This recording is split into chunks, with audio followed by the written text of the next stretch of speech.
સમાચારમાં આગળ વાત કરીએ અમરેલીની તો અમરેલીમાંથી કરોડોનું ફુલેકું ફેરવીને જનાર શૈલેષ ત્રિવેદી હજી પણ કાયદાની પકડથી બહાર છે। અમરેલીમાં આસ્થા પ્રાઇવેટ લિમિટેડ નામની સંસ્થાના સંચાલક શૈલેષભાઈ બળવંતભાઈ ત્રિવેદી દ્વારા વર્ષ 2008થી લઈને 2011 સુધીમાં રોકાણ ઉપર વધુ વ્યાજ આપવાની લાલચ આપીને અમરેલી તેમજ આજુબાજુના તાલુકાના રોકાણકારોને કરોડોમાં નવડાવીને હજી પણ અમરેલીથી બહાર હાલ નામદાર ડિસ્ટ્રિક્ટ કોર્ટે અમરેલીમાં શૈલેષભાઈ ત્રિવેદી વિરુદ્ધ છેતરપિંડીના ઘણા કેસ ચાલતા હોય તેમ છતાં પણ શૈલેષભાઈને કાયદાનો ડર જ ના હોય તેમ આજે પણ કાયદાની પકડમાં આવ્યા નથી। હજી આજે પણ રોકાણકારો રાહ જોઈને બેઠા છે। ત્યારે શૈલેષભાઈ આવે અને ક્યારે એમના પૈસા પરત આવે આના નાનામાં નાના લારીવાળાથી માંડીને મધ્યમ વર્ગના લોકોને કરોડોનું ફુલેકું ફેરવીને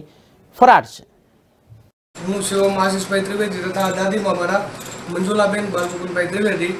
2008માં મારા દાદા જ્યારે રિટાયર્ડ થયા ત્યારે આસ્થા પ્રાઇવેટ લિમિટેડ નામની કંપનીમાં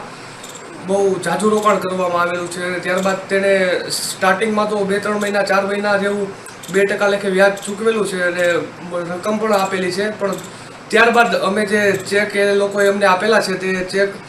બેંકમાં નાખી તો બાઉન્સ થયેલા છે, કારણ કે તેમાં કોઈ રકમ હતી નહીં તથા ત્યારબાદ અમે કાયદેસરની કાર્યવાહી પણ કરેલી છે, પણ તેમાં કોઈ સફળતા મળી નથી। તેથી આપ ચેનલના માધ્યમ દ્વારા હું એવું મારી નમ્ર અપીલ છે કે આ માણસને કાયદેસરની કાર્યવાહી સખતમાં સખત કાર્યવાહી કરવામાં આવે તથા અમને અમારું વળતર પાછું આપવામાં